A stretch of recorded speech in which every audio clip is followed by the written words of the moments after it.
author, counselor, and motivational speaker who, in March of 2007, accepted an invitation to serve as an imam, prayer leader, for a group of Muslims in the Jamaica area. He was born in New York City at Mount Sinai. With God's name, the merciful benefactor, the merciful redeemer, we give all praises to God, the universal creator, the one and only true creator. We acknowledge his power, his wisdom, and we acknowledge his ability to inspire creation. I have to tell you before beginning what it is I have to say that I was very touched with what our sister Keisha had to say. And it's necessary for us to stay in touch with the life vein of the history of our people and the struggle that ensued, that enables each and every one of us to be sitting here today to talk about it. And there are certain times when people would say certain things that would not only register in the front of the brain, but would register even more significantly in the genes. In the genes. So I'd like to just personally give it.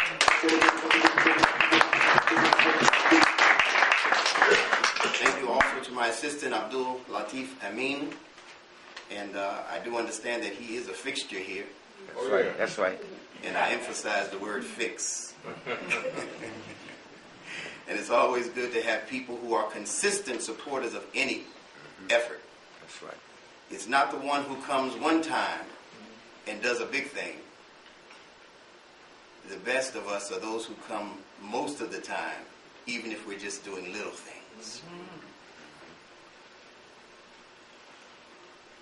So I'm going to speak on the subject, the sacred and secret language of religion and culture. And I'm going to ask that you indulge me, that I be able to take my time, that I be able to pause for reflection, because I'm speaking to an audience that I am absolutely sure has the mental acumen to be able to follow along and also add your own expertise, your own information, and your own solutions. Because, by God, I mean, if we are not here to discuss solutions, we're really wasting everybody's time. True. So I'm not one who will just come before you and review problem after problem. If in 400 years we don't know what the problems are, something's wrong in and of itself. Very true. We're going to discuss not only the problems, but also the solutions. All right.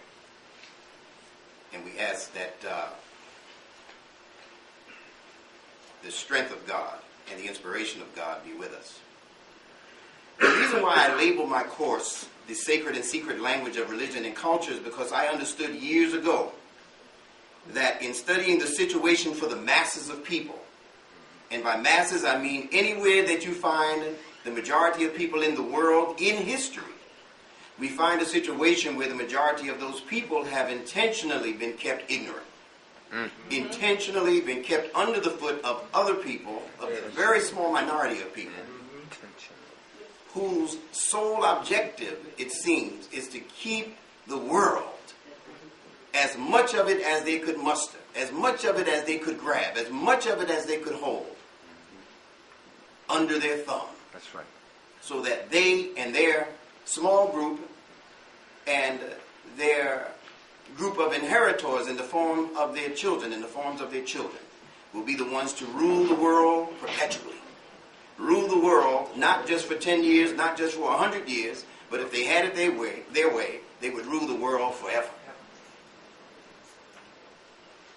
So we're going to be talking about the masses of those people who have been given what we assume to be sacred language in the form of religion, Bible, Quran, etc.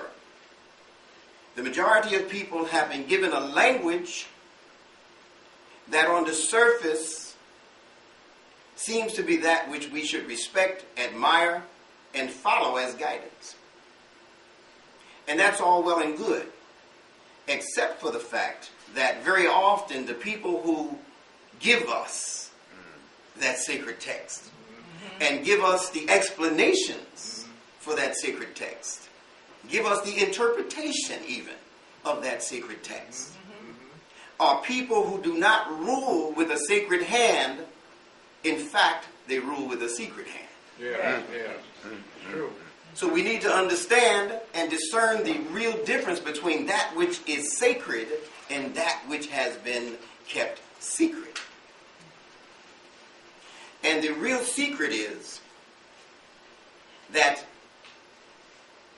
modern day leadership as well as historical leadership is able to stay in positions of control because of their command of secret language. Yes. And the real secret is how to manipulate us. Yeah, they manipulate us mentally, morally, emotionally, spiritually, with spiritually being the real capstone for them. Right. Cornerstone. Because if we're talking about the manipulation of the human soul, we're talking about a manipulation that can actually override all of the other components that you have in place to safeguard your human life. You can be the biggest bodybuilder. You can be the loudest voice on the block. You can be the most emotional person in the church. You could be the bookworm of the year as an intellect. But if people are allowed to enter the very sacred chamber of your human soul and manipulate you and I from positions that we are not even consciously aware of, then that represents a whole new level of problems for us. So we want to discuss that. The only way we're going to be able to handle it and defeat it is by bringing it to the forefront. Most of the problems that affect our people are problems that linger in the subconscious, in the genetic subconscious of our people. We are fighting demons consciously, not understanding the true nature of the human intellect, and that the human intellect can actually have one position and another set of values consciously, or one set of values consciously, and actually maintain a totally separate set of values in the subconscious that actually work against the conscious values. And what winds up happening is that it creates a friction in the intellect. And before you know it, we're stressed out. We're taking positions that we can't defend. We're mustering up emotions that we don't know where they came from. That's right. Our youth are looking at each other on a daily basis, calling each other all way out of their names. Yeah. And don't even realize why they're doing it. Yeah, it's true. It's true. Hate each other and don't know why. Yes. Yes. Killing each other. Respect everybody else in the world, but as soon as they see somebody who looks like themselves, that's a cause for That's true. disrespect. Yeah. Yes. That's right. These are the things that we need to discuss. As a people also, we have been guilty. And we can talk like this because we're family, right? Yeah. There's no CNN in here. That's right. MSN. Truth be told. Yes. So we need to be able to talk frankly and honestly with each other. We have even treated our own historical leadership in a way that they don't deserve. Oh, yeah. Oh, yeah. Question of a doubt. All the time. We get into an audience and address that audience, and you have the so-called Malcolmites on that side, and the ones who love Elijah Muhammad over in the corner, the Garveyites in the middle, and it seems as though we can't come together on anything that represents progress for the people. Yeah. Nothing. And it's because we have fallen victim to the scheme of divide and conquer. Yes. Yes. True. And it is a scheme. That's all it is. It works every time. Every time. And at any time That's how it stands that well. we accept the scheme. Yeah. That's right. I mentioned at a program last Saturday that I believe we need to begin looking at our historical leadership in a holistic fashion, Yeah. Yeah. not a schismatic fashion. We know that we had leaders who were in disagreement with each other, who were contemporaries of each other. We had our W.E.B. Du Bois Yeah. and our Booker T. Washingtons Yeah. and our Malcolm X. Shabazz and our Honorable Elijah Mohammeds Yeah. and our Dr. Martin Luther King Jr.'s and all of the ones in between. Some of them unsung heroes, names that we might not even recognize. Right. But we have to get rid of this foolishness of dividing and conquering ourselves. That's what it is. Splitting up, becoming schisms in the way that we view our own history. We have such an unusual history as a people that we will never, I don't believe, we will never be able to truly appreciate what has happened to us, especially in this Western Hemisphere, until we begin to take these various leaders and the best that they had to offer us as a people, the best guidance, the best direction, the best motivation that they were able to provide for us, and combine that power and begin to see them in the areas of their expertise and strength. And the next thing that we need to do is look at their weaknesses, look at their shortcomings, and forgive them. That's right. Yes. That's right. Just forgive them. Yes. Don't make excuses for them. That's right. Just say he was a human being, she was a human being. Yes. That's right. We can't do that for a Harriet Tubman That's right. who walked barefooted Yeah. from South Carolina up to Canada. Yeah. And I don't mean on Highway 95 North, Backwoods. in the backwoods, Right. Backwoods. Over and over and over. trying to avoid dengue fever, carrying babies, infants, who would cry, as you know. Yeah. So her being a master nurse, she had to know what herbs to pick from to be able to give that child so that that child would sleep a little longer, so that they could make it that much further. We can't forgive somebody like her, overlook her faults. We want everybody to forgive us, but we can't forgive our leadership. We can't forgive the Honorable Elijah Muhammad All right. for whatever mistakes he made in the roads That's right. of communication or lack thereof with his prized minister Malcolm X. Shabazz. Yes, sir. We can't forgive Dr. Martin Luther King You could. You could. because we don't agree 100% with his ideology. We have to throw the baby out with the bathwater. It doesn't make sense. No. No other people on earth operates like No. that. No. And that's why they are making progress And we're not. while we are being curtailed Yeah. Right. That's with a it. rope around our own necks. Our hands attached to it. That's right.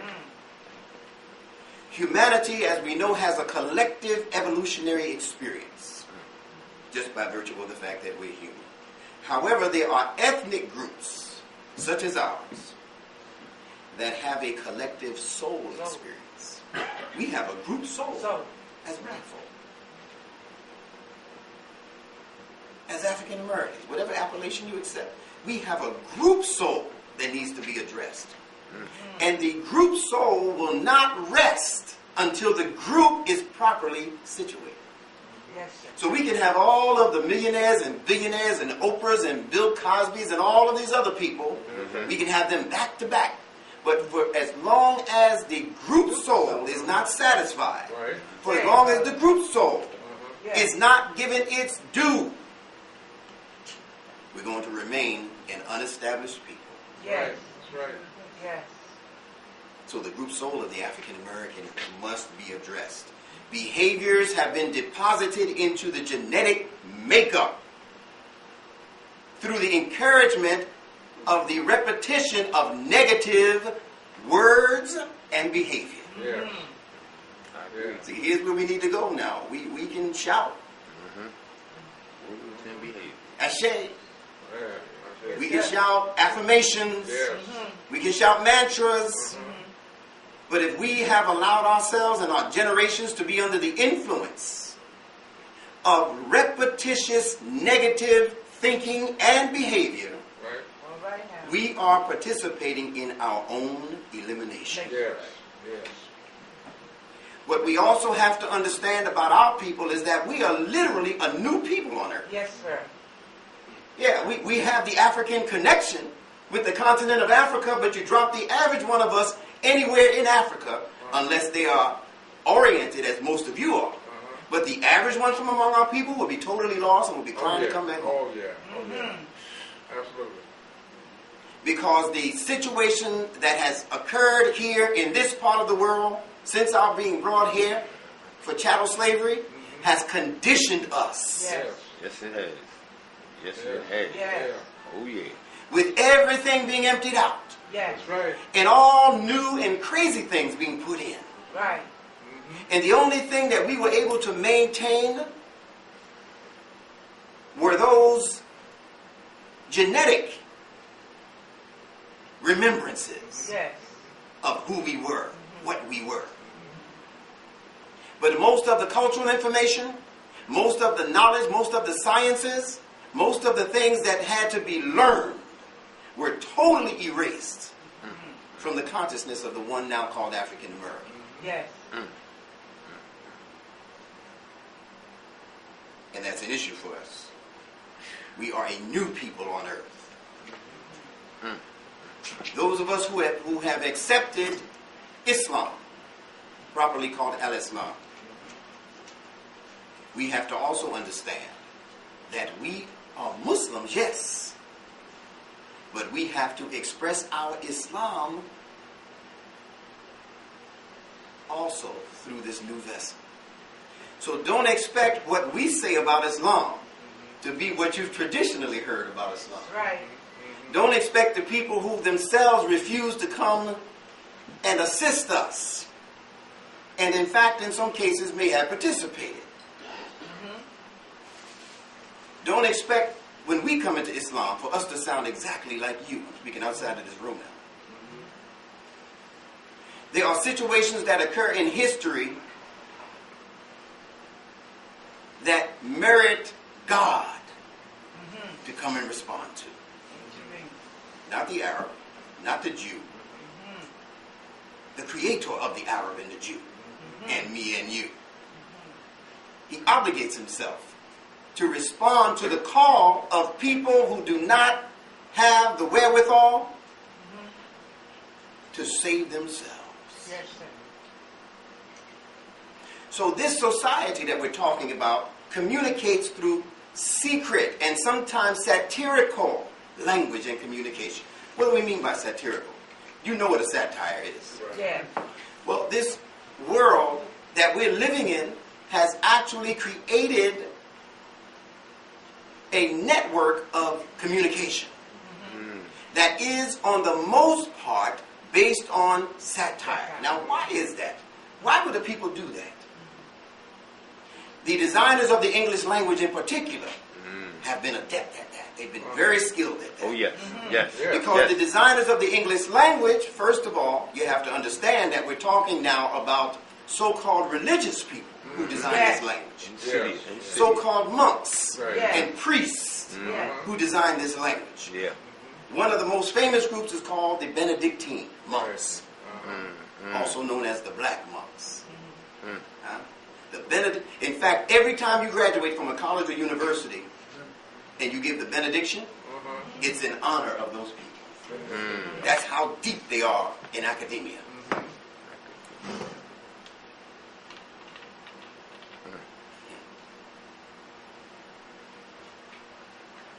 We're talking about language and the effects of language, the sacred and secret language of religion and culture, if you will. Now,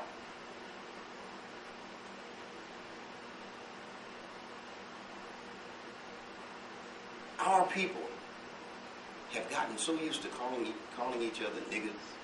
Yeah. There was a time when we were called coons. Yeah. Yes. Uh-huh.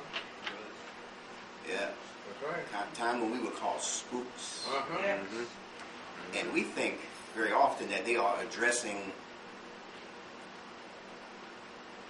simple ideas, comedic ideas. When the designers of that language, the designers of that terminology, are actually introducing terms that go much deeper than the skin. Yes. Yes. Down to the core. That's correct. That same core that we were talking about at the beginning of this lecture. The core of your human soul. Yes. And they know how to address us on the level of frequencies. Yes. See, they understand things that we don't understand, that Right. we need to understand. Yeah, The human being is a creature of frequencies. Yeah. Frequency. He and she are not just a flesh and blood manifestation. We are creatures of frequency. Yes, sir. The very word person, P-E-R-S-O-N, means per by way of sound, sonar. So they know that the human being, the true core life of the human being is regulated more by what you hear than what you see. Yes. So they make sure that what we hear is thoroughly regulated by their scheme.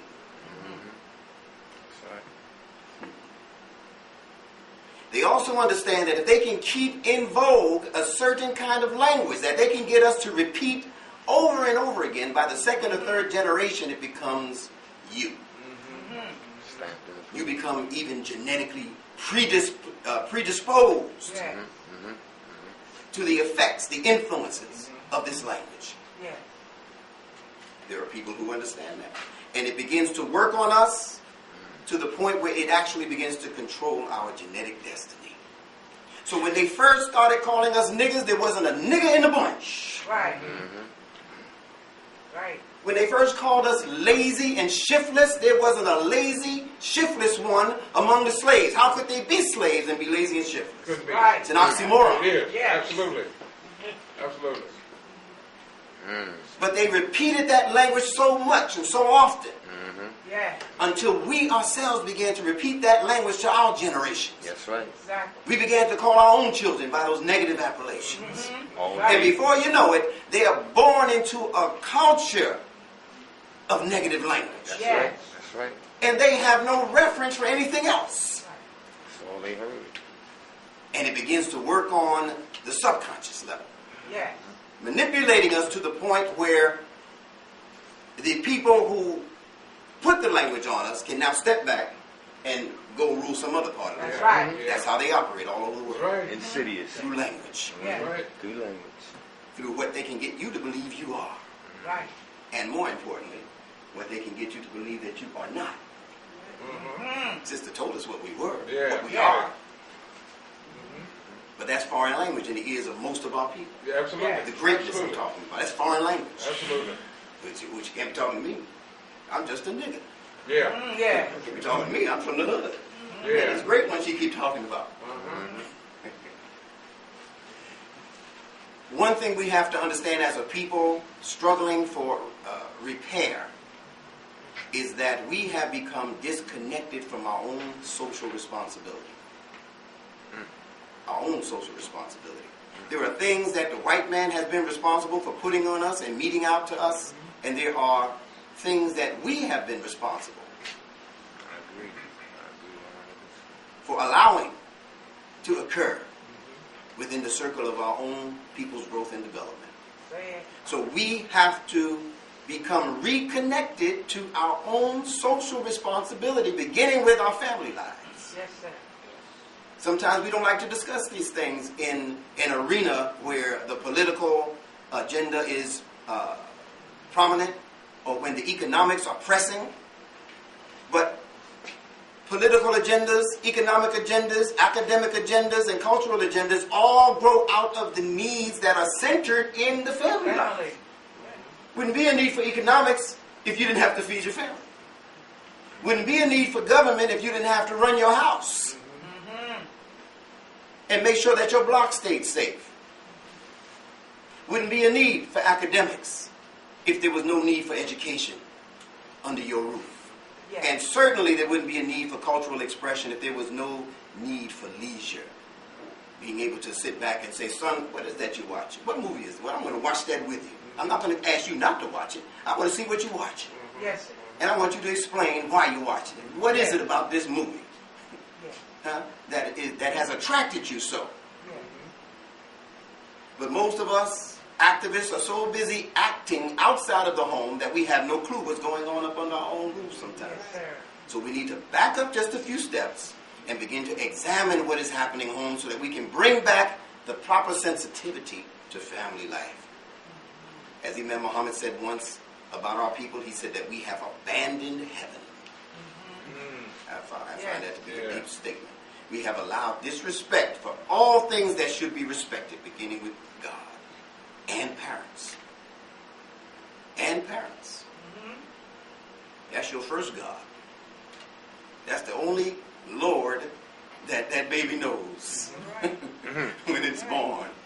Huh? That's the only one that it knows to cry out to for help.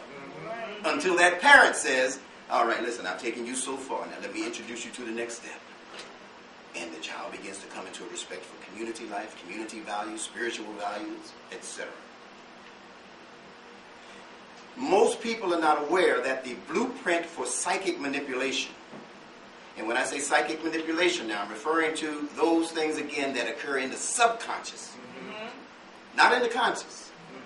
We're dealing with a lot of conscious agenda, but we also need to be aware of how the subconscious operates. Because the people who, again, run this world, they understand what I'm about to tell you thoroughly. That's why they don't worry about us. That blueprint was placed in religion. Oh, yeah.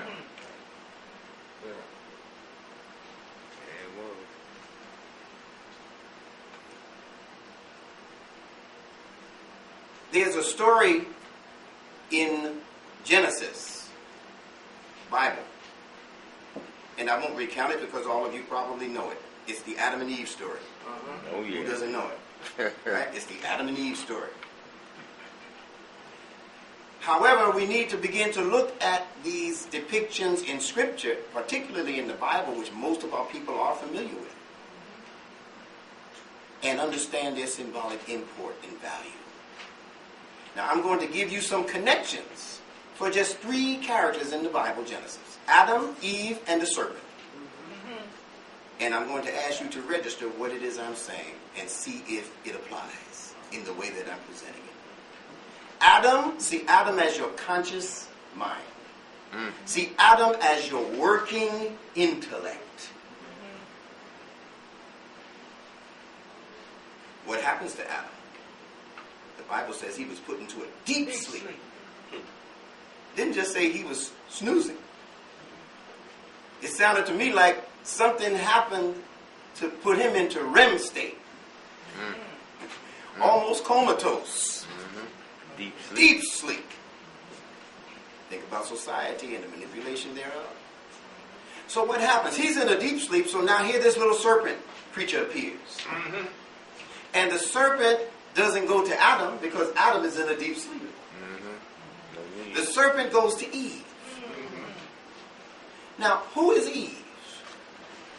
Eve represents the instability in your emotional development. Okay. When your emotional development is deprived of conscious participation in the life. So in other words, if I can get a population of people to stop thinking, if I can get a population of people to stop using their conscious decision-making abilities, the next leader in charge in this life that I call the human life are my emotions. How I feel about a thing. If I don't know what to think about a thing, I'm going to have to feel a certain way about a thing because I don't have sufficient knowledge.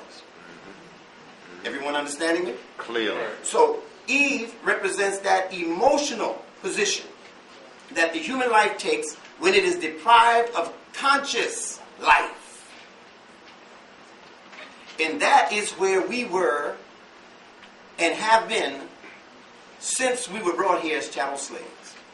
The slave was denied knowledge, useful knowledge. The slave was denied the ability to consciously participate in society. For all intents and purposes, we were the equivalent of the mule, the chicken, the donkey, the horse, the pig. We were the average mammal to the white man. And he treated us as such and kept us on that level for all intents and purposes. So our conscious minds were put into a deep sleep. And the emotional aspects of our growth and development began to take over. it's important that we be aware of this development in our history. While the world is trying to figure out its problems and leaders are trying to negotiate their position in the world with conscious intent and as informed people, the majority of the people in the world are left to make a way for themselves by wallowing, or at best swimming, in the waters of their own confused emotionality.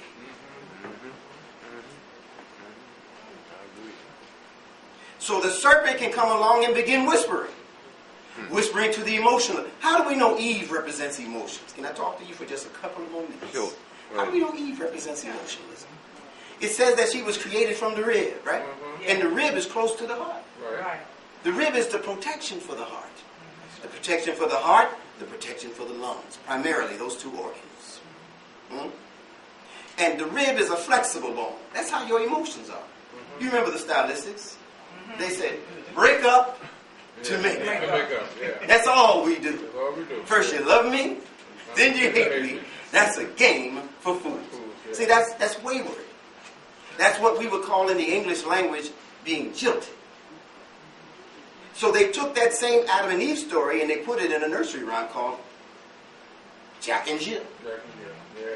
It's the same story. They're on a journey up the hill, making progress.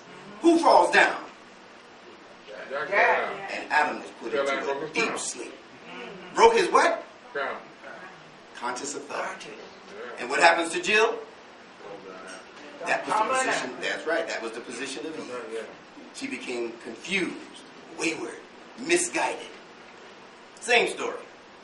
It's all throughout the culture. Because they developed the culture of satire. They had to speak satire because they needed to speak above the heads of the average person. See, when people have secret language, they have to develop little code words, little code terms, Yeah. and little jokes amongst each other. Right. So that then when they're around the people who they want to talk about in their faces, Yeah. they can use these little terms. Parables on it. Yeah. In fact, one of the terms, whether you believe this or not, is the term black people. We see it as a positive thing, but I found that that word was also connected to an idea that when you trace its etymology, you come up with something altogether different than what they told you it meant. In English, there's the tendency to take the first letter off of a word and then connect it to the remaining part of the word. So when they said black, they meant be black.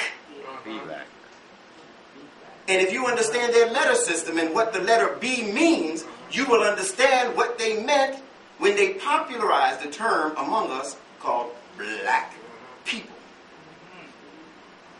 In every Semitic language, the letter B represents the testicles of the ox. Look it up in the Phoenician language. Look it up in the Hebrew language. Look it up in the Arabic language. Because the B represented virility, the strength of that animal. Right. It wasn't a nasty thing in the way that they presented it. Right. But it became a satire when the people lifted it from that language and put it on us. Yeah. So when they said be lack, could they be saying that we're lacking B? See, the brothers got that right away. It would appear. Yeah, you know what it means when they say you're lacking, brother. Yeah. Yeah. Means you ain't got no heart. Right. You ain't got no character. Yeah, your manhood was taken from you. You don't have a pair. There you go. Uh-huh. Huh? Been Yeah, you see it. Been hoodwinked. And when they call themselves white, Yeah. you separate the W, you got height. Uh-huh. We are people who are overseeing the whole scheme. Yeah. Recipients of the Hittite establishment. Oh my God. Now, here's another thing that we have to understand. That there is a difference between intelligence and intellect. If you don't write down anything else, write this down or at least commit it to memory. In your average standard dictionary, you will not find this discernment, this difference. But when you understand how words are developed and the etymology of words, you will understand the difference between what they're calling intelligence in you and what they're calling your intellect. Right. The word intelligence, if you follow me carefully in my spelling of the word, you have I-N, which means internal. You have T-E-L-L, which means to communicate. Telephone, telegraph. And you have gens, which is referring to your genetics, your genes. So intelligence, based on the etymology itself, represents the internal communication that is coming from your genes. Now this is significant for our people, because we are the ones who have children who go to these schools and who are told sometimes directly by teachers, "You're stupid. Right. Yes. He's uneducated. Yeah. Hit a lot. He can't learn. They can't learn. They need some drugs. They need some Ritalin up in here. Yeah. Yeah. Huh? Yeah. They can't learn without it. Yeah. They're too emotional. They're too high strung. Yeah. They come from parents who have issues that we can't handle. Yeah. We weren't trained for this. Give them some drugs. There's no intelligence here. There's nothing to work with. We just have to keep them entertained. Same. That's what most of your schools are. Places of entertainment. But what the word intelligence suggests is that there is something native in us. Yes, sir. Every human being I'm talking about. Yeah. Something that the Creator put within the fabric of your very DNA. Yeah. No teacher had to give it to you. No parent had to teach it to you. Nothing from your outward environment had to instruct you and give you intelligence. You were born with it. That's how the baby knows to suck milk. Right. There's no doctor that's with a map. It's this way. Huh? You can lay that baby on the mother's belly after it's born, and the baby by scent will make its way up to the breast. Right. Yes, sir. Right. That's in the DNA. Yeah. Huh? Nothing nobody had to teach that baby that when there is confusion in the environment in the form of loud noises, fussing, complaining, hollering, too much partying, music is too loud. Nobody has to teach that baby to cry Right. and rebel. That's in the baby's nature. Put there by the Creator of that nature. That's intelligence. We grow out of that intelligence. Even the plant life knows to bend in the other direction, away from music frequencies that are disturbing to it. Yes. Yes. Yes. We walk up into it. Where's the party, man? Yo, turn that up. Turn it up, man. So we, as adults, don't even exercise the same intelligence that we exercised when we first got here. Right. That's all a part of that manipulation scheme that I pointed out in the beginning of this lecture. Intelligence is your inheritance. It's what each and every one of us were born with. Now let us talk about this word intellect. I-N-T-E-L-L-E-C-T,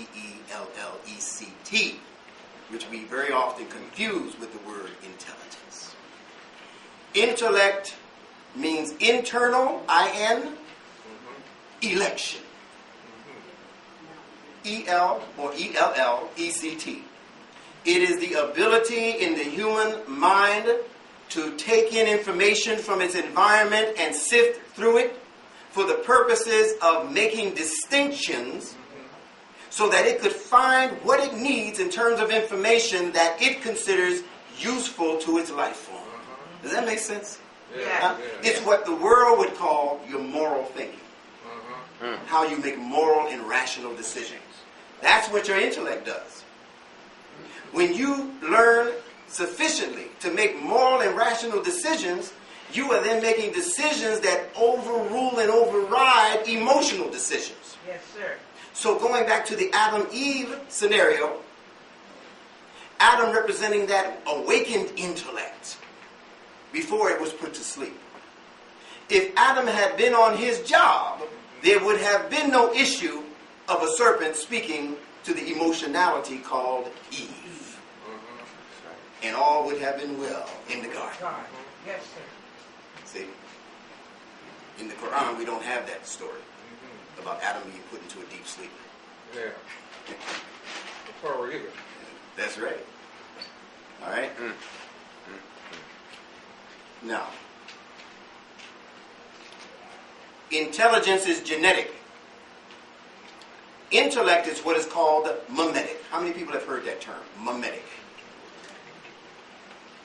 All right? It's a relatively new word.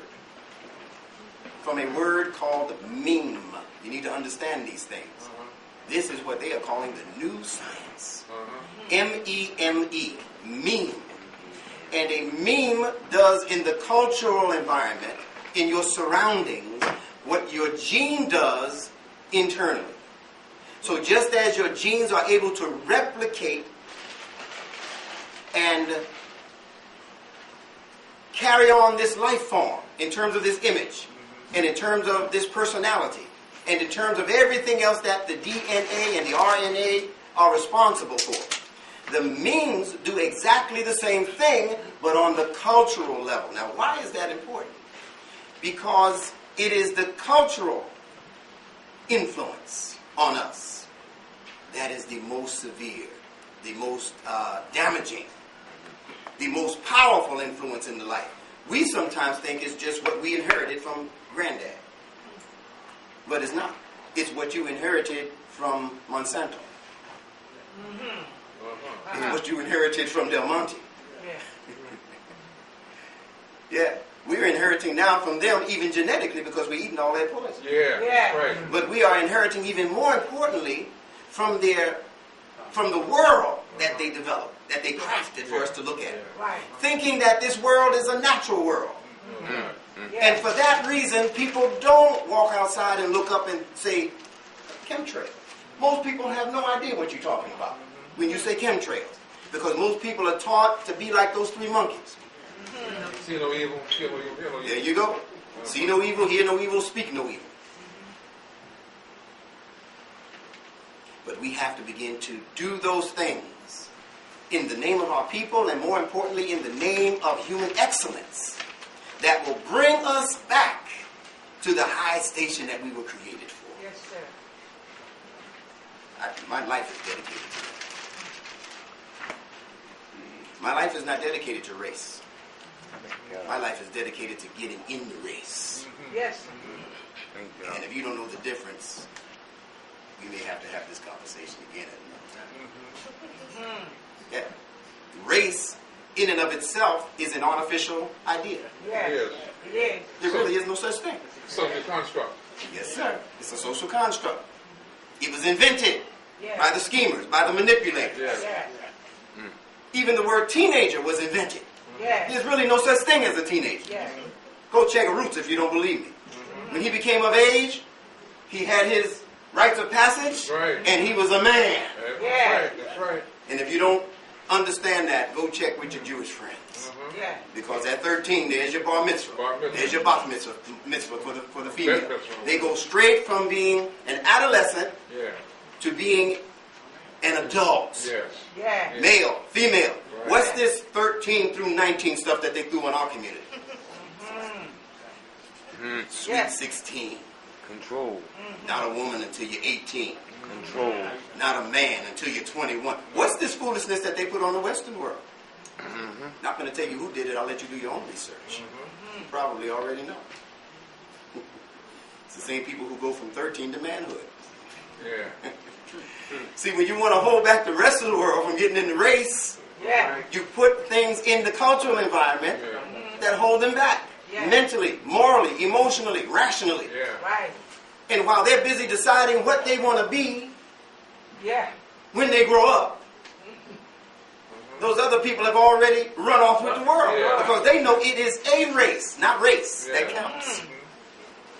And they're in it. Say They it. put their tennis shoes on years ago. But we still flip-flopping back and forth with these high heels they sold us. Yeah. Yeah. Trying to get in the race with high heels.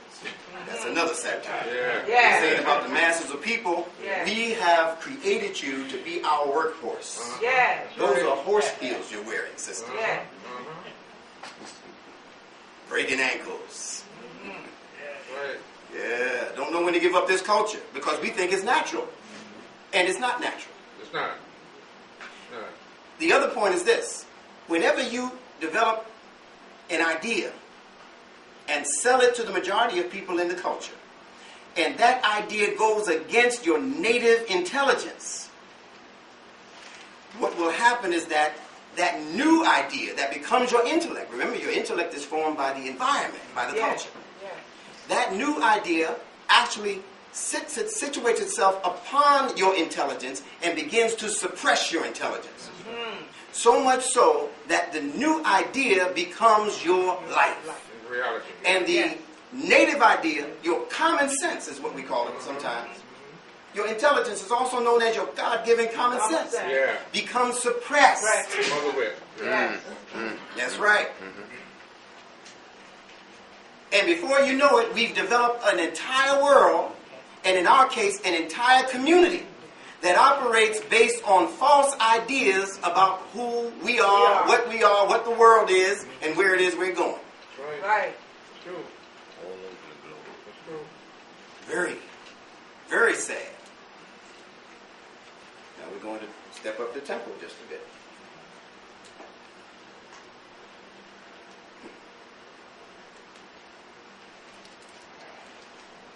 I want you to write down the term triune brain. Triune. Brain. T-R-U-I-N-E. Triune. Triune. It means three. Oh, yeah. Yeah. Triune guards. Yeah. Yes, sir. Three brains in one.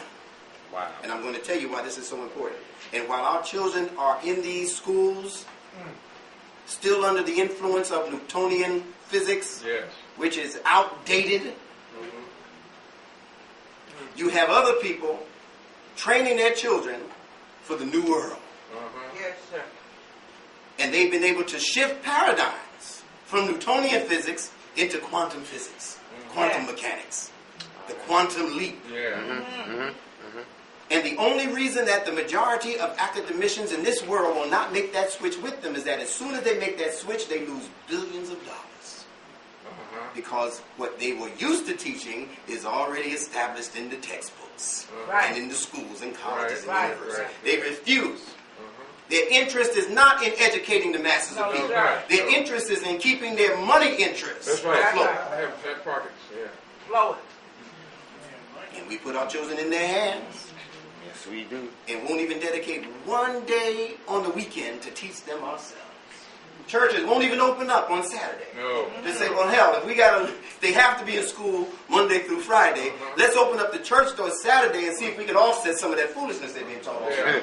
We won't even do that. No. They down with it too, though. Leading them to the academic wars. I worked for the Board of Education for 13 years, as you heard. I know what they do. So the triune brain is this. There are basically three levels to the human brain. The first level is called R complex. R complex. Also known as the reptilian brain. How many people have heard of that? Yes, very good. The reptilian I brain. actually wrote about it. Yes, sir. They were like, Excellent. Now, the reason they call it the reptilian brain is because if you take that part of the human brain out of the head and sit it next to an actual reptile's brain, you couldn't tell the difference. It's the same brain. They say that it was the first aspect of brain development that human beings came into as they evolved, as they call it. We don't know about all of the nuances to the story, but we do know that the physical evidence suggests that these brains are similar, and we know also in the development of the fetus in the womb that there is a tadpole-like existence, a reptilian existence.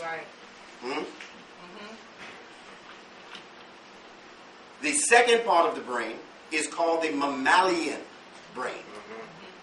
Mammal, mammalian. Now, what makes the mammalian different from the reptilian? The reptile is called a cold-blooded creature. Right? Cold-blooded. Yeah. The reptile is regulated by the environmental temperature. like white folks. Well, listen carefully. You might be surprised who's more indicative of this control. of this behavior. Remember, when they first said things about us, it wasn't necessarily true.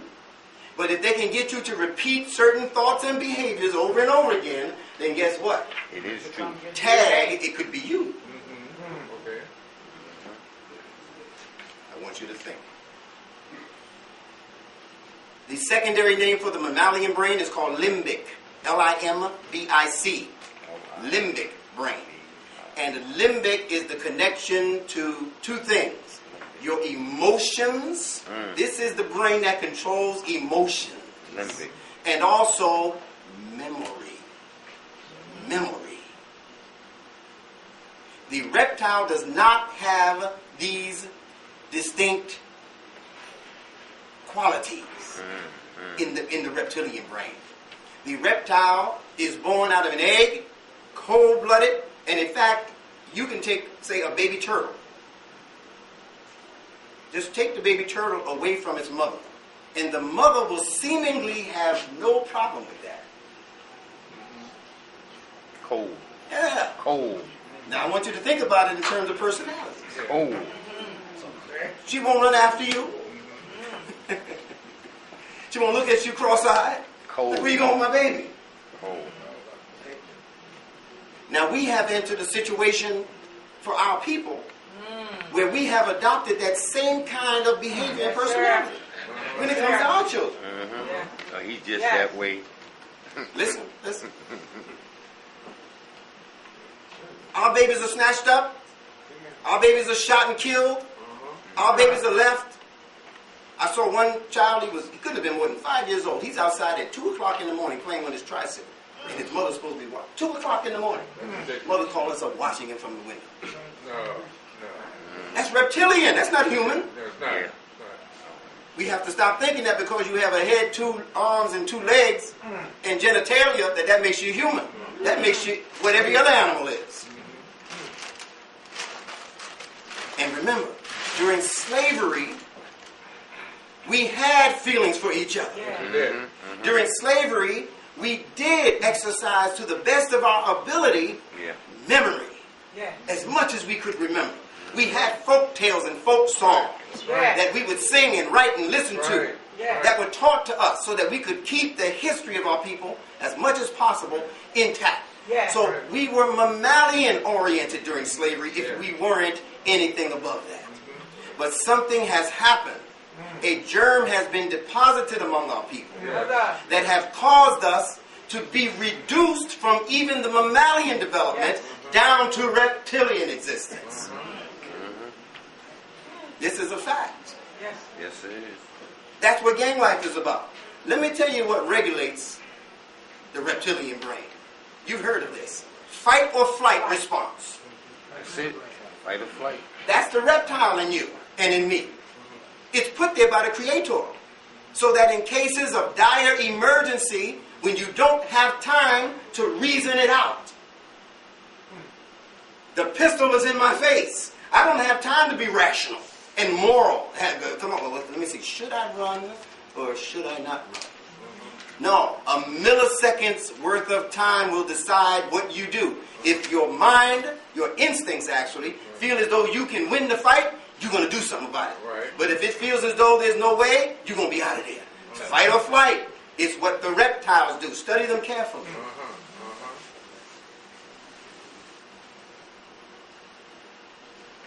The final part of the brain to develop in evolution is the top part called the neocortex. Neocortex. You Matrix fans. The neocortex, also known as the prefrontal lobe. Prefrontal lobe situates itself right here in the front of the brain. Before that part of the brain developed in the human skull, the human being was not a creature of moral and rational power.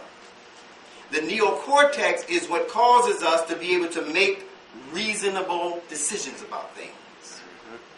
And those reasonable decisions can override an emotional response. So there are many times that everyone in this audience has thought about doing something that was based on emotion. and had to stop themselves. And wait, no. If I do that, I might end up in prison. That ain't too kosher. Yeah, in your relationship, or at the school, or at the job, right? You had to stop your emotional response. That's your animal response. Kicked in quick too. You confront an animal, that's going to be your response. You threaten an animal, that animal's going to do what it has to do to get you up off of that animal. Yeah. But that's not what is intended for the human life. The human life was created to live in the most excellent mold or design, based on the most excellent design. We're talking about switches that can be turned on and off, that are at the whims of the cultural manipulators. So when they put frequencies out into the society, they can turn on frequencies that are designed to have you be the best that you can be when they need you to be the best that you can be. Right. And when they don't need you anymore, like now, Right. they begin to flip off all of the switches of Yeah. intelligence that they find in you. Right. So that you will go from being a moral and rational thinker to being an emotional reactor, Yeah. what they call the knee-jerk response. You've heard of that? Yes. Yeah. That means that your responses don't go up any further than your knee. That's what they call knee grow, I believe. Yeah. Yeah, you don't grow any further than the knee. Yeah. Yeah, that's where they hit you with the mallet, right? Yeah. See if there's a response. Right. Knee-jerk reactionaries. Yeah. That's what they meant when they called us Negroes. All of what they meant. We are knee-jerk reactionaries. Nothing will happen with these Negroes unless we do something to them. Yeah. Right. Yeah, they won't be proactive. Even they didn't want to do anything. Yeah. Well, the reason we used to, but the reason we won't do anything anymore is because they turned off that switch. Yeah. If they had kept on the mammalian switch, Yeah. we would have done what most animals will do when they're Yeah. threatened. Yeah. Animals will form animals will group, animals will form gangs. Yeah. They will. They will. They will. And operate intelligently Yes. to get rid of the Yeah. threat. Right. Doming game. But if they switch that off, we have nothing to rely on except fight or flight. Now, here's why I'm saying this. Because fight or flight represents emergency response.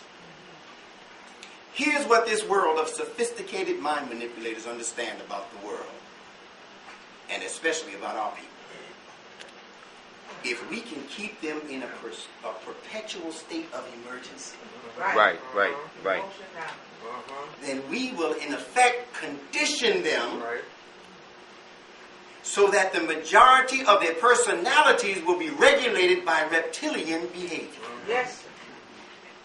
And if it's regulated by reptilian behavior, when we move against them, the world will not cry out, because as far as they're concerned, all we did was get rid of a reptile. Right. Those people don't have any sensitivity. Look at them. They're killing off each other. Not Right. Exactly. Those people don't have any cultural life. Look at them. They're walking around with their pants down on their asses. Yeah. Exactly. They don't have any intelligence. Yeah. Right. So good riddance Yeah. is what the world says. Hey, maybe it's our turn. That's what people from around the world are saying. Yeah.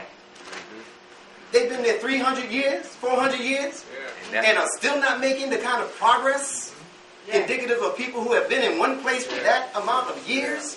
Tell you what ship can I get on Right. to get to America? That's right. Yeah. I'm going to show these niggas how this is supposed to be done. That's Yeah. right. That's what other people are saying. Yeah. And we got to tell it like it is. Yeah. That's the language they use. That's right. That's what it is. Is. Why they don't have no respect for us. Tell the truth, Bilal. In my conclusion, when we are kept in that kind of perpetual state of emergency, we have reduced ourselves to what the Quran describes as the lowest of the low. Below. That we were created by God. لَقَدْ خَلَقْنَا الْإِنسَانَ فِي أَحْسَنِ تَقْوِيمٍ. Certainly we have created the human being in the most excellent design. ثُمَّ رَدَدْنَاهُ أَسْفَلَ السَّافِلِينَ. Thereafter we reduce him to the lowest of the low. By what virtue? By virtue of his